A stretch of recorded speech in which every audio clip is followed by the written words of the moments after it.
আসসালামু আলাইকুম এভরিওয়ান, আমি তামান্না নাসির চলে এলাম ছোট্ট একটা ব্লগ নিয়ে। আর আজকের ব্লগটা হচ্ছে একটা বিয়েতে দাওয়াত খেতে যাব। আর বিয়েতে গেলে তো একটু কম বেশি সাজুগুজু করতেই হয়।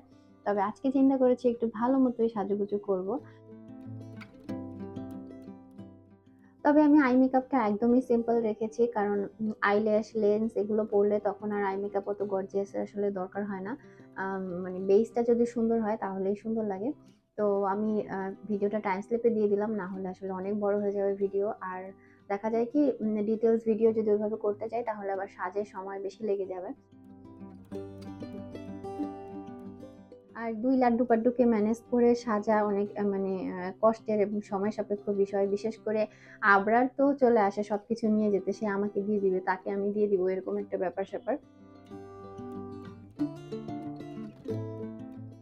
তো ফাইনালি রেডি হয়ে আপনাদের সামনে এই যে চলে আসলাম। আর রেডি হওয়ার পরে কেমন লাগছে সেটা অবশ্যই জানাবেন। আর শাড়ির কালারটাও আমার কাছে তো বেশ ভালো লাগছে। একটু ডিফারেন্ট টাইপের কালার। বাট মনে হচ্ছে সবকিছু মিলিয়ে ভালোই লাগছে। আর কোনো জায়গায় সাজলেই আপনারা খালি বারবার বলেন, আপু আপনি নিজে সাজলেই আপনাকে বেশি ভালো লাগে, নিজে সাজলেই বেশি ভালো লাগে। তো আজকে অবশ্যই বলবেন ভালো লাগছে, হ্যাঁ? না হলে কিন্তু খবর আছে। আচ্ছা যাই হোক, মজা করলাম।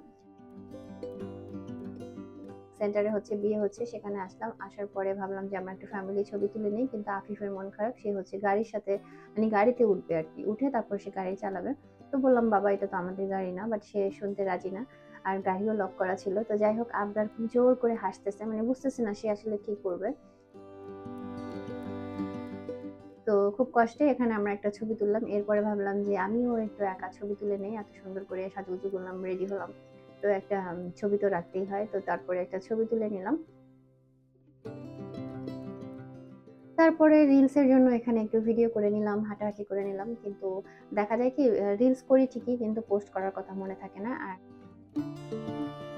আর আজকে হচ্ছে আমাদের সাথে নায়নাকেও নিয়ে গিয়েছিলাম।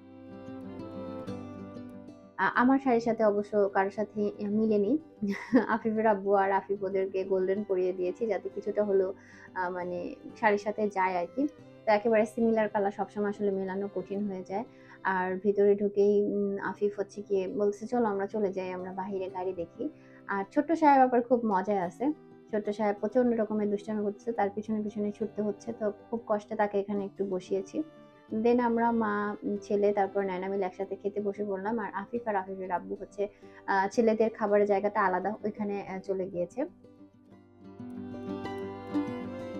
বেশ অনেকদিন যাবৎ চ্যানেলের একটা সমস্যায় ভুগতেছি। ভিডিও দেওয়ার পরে দেখা যায় কি ভিডিও অটো প্রাইভেট হয়ে যাচ্ছে বা আনলিস্টেড হয়ে যাচ্ছে। আমি জানি না এই সমস্যাটা আর কোনো ইউটিউবারদের হচ্ছে কিনা। যদি কোনো ইউটিউবার আমার ভিডিও দেখে থাকেন এবং সেম সমস্যা হয় তাহলে প্লিজ আমাকে জানাবেন। আর এটা সমাধান করেছেন কিভাবে সেটাও আমাকে জানাবেন। তো এখানে আবরারকেও হচ্ছে রোস্টে দিচ্ছি, বাট ও তো খেতে পারবে না। ওকে জাস্ট একটু বসানোর জন্য বসানো। তো এখানে আমাকে যা সে নিতে দেখতেছে তাই তার প্লেটে দিতে বলতেছে। তো টমেটো লাগবে, শসা লাগবে, লেবু লাগবে, মানে সবগুলো সে দেখাইতেছে। আর অসুস্থতা থেকে সুস্থ হলে দেখবেন বাচ্চারা একটু মুডি হয়ে যায়। মানে একটু কি বলে সবকিছুতে একটু রাগ করে, মানে তাদের মন মতো সবকিছু করতে চায়। তো আবরারেরও সেম কাহিনী।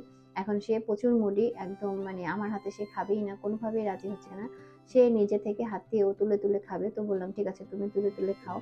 তো তুলে সে ২ টা ৪ টা করে ভাত মুখে দিতেছে। তো আমি বললাম, ঠিক আছে তুমি খাও, ওকে। দেন হচ্ছে এখানে একটা ফিরনি দিয়েছিল। ফিরনিটা অনেক বেশি টেস্টি ছিল। আর আবরার ফিরনিটাই একটু পছন্দ করে খেয়েছে। তো আমি তাকে নিচে নামিয়ে দিলাম, বাট সেটা হবে না। সে সবাইকে দেখছে টেবিলে রেখে খেতে। তো সে বলতেছে, "কেন আম্মু আমি নিচে রেখে খাবো? আমি টেবিলে রেখেই খাবো।" মানে এরকম একটা ভাবসাব। সো সে টেবিলে রেখেই খুব কষ্টে তুলে খাওয়ার ট্রাই করতেছে। গেঞ্জি, প্যান্ট সব একাকার করে ফেলছে। বাট তারপর বললাম যে, "ঠিক আছে তোমার হাতেই তুমি খাও। তাও তুমি খুশি থাকো আরকি।" তো খুব কষ্টে কয়েক চামচ সে মুখে দিয়েছে, বাকিটা পড়েই গেছে। আর তারপরে আবার বলতেছে ঝাল। তো যাই হোক, ওকে নিয়ে এরকম মজার কাণ্ডই হয়।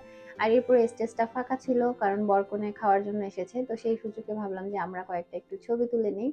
তো আবরারকে আর আফিফকে নিয়ে সেজন্য বসলাম। বাট আফিফের মানে ছবি তোলার ধ্যান নেই। সে হচ্ছে বাইরে চলে যাবে, গাড়ি দেখবে। তারপরে হচ্ছে কোন জায়গায় খেলনার জায়গা আছে সেই জায়গায় তাকে ঘুরতে নিয়ে যেতে হবে, রেস্টুরেন্টে। এই হচ্ছে অবস্থা। তো দেন হচ্ছে আমার ছোট বোনের সাথে একটু ছবি তুলে নিলাম। আর ওদিকে আফিফ বলতেছে, আম্মু আসো আর ছবি তুলতে হবে না, আমরা এখন বাসায় চলে যাব, তার আগে রেস্টুরেন্টে যাব। মানে যেখানে সে খেলতে পারবে এরকম চিন্তা ভাবনা তার আর কি। তো আবার এদিকে মানে জুতার ফিতা খুলে ফেলছে, ওদিকে তার বাবা আবার সেটা বেঁধে দিচ্ছে। দেন আমরা বের হলাম। আর বের হয়েই এখানে এই যে যেমন প্লেন আছে, বাঘ আছে, আরো বিভিন্ন আছে পশু পাখির। তো সেগুলো দেখে আফিফের বায়না হলো সে এগুলোকে নিবে, কারণ সেন্টারের মধ্যে অনেক বাচ্চাদেরই দেখেছে এগুলো। তো তার শখ হয়েছে সে একটা প্লেন নিবে আর কি। তো ঠিক আছে, প্লেন কিনে দেওয়া হলো। বাট প্লেন কিনে দেওয়ার পরে তার হাতের সাথে বেঁধেও দেওয়া হয়েছিল। বাট বেচারা বুঝতে পারে নাই, সে হাতের থেকে টেনে খুলে ফেলছে আর সুন্দর করে প্লেন উড়ে চলে গেছে। তো বলতেছে আম্মু আমার প্লেন তো চলে গেল। আমি বললাম প্লেন তো উড়েই যাওয়ার কথা, তাই উড়ে গেছে। আচ্ছা, এই হচ্ছে অবস্থা। এরপরে বেলুনালা এই মামার কাছ থেকে আবার এটা নিলাম। মামা নাকি পরিচিত, আফিফের আব্বু মাঝে মাঝেই দেখে। মেডিয়েট না কোন জায়গার কথা বললো ওইখানে। তো সেই জন্য মামাকে বললাম যে মামা তাহলে আমার হাতে একটু দেন, একটা ছবি তুলি। তো ছবি তোলার জন্য বিশেষ যুদ্ধ চলতেছে। ঠিক আছে, কিন্তু ছবি কোনোভাবে তুলতে পারতেছি না। অবশেষে একটা সুন্দর ছবি এখানে তোলা গিয়েছে বেলুন সহ। যদিও আমার সাজের সাথে এটা মনে হয় ভালোভাবে যাচ্ছে না, বাট কি বলে ওই যে শখ হলো, শখ পূরণ করে ফেললাম আর কি। আর আফিফের শখ হয়েছে সে এখন সিএনজিতে বসবে। তো সেই জন্য সিএনজি আলা ভাইয়ার সিএনজিতে তাকে একটু উঠাই দিলাম।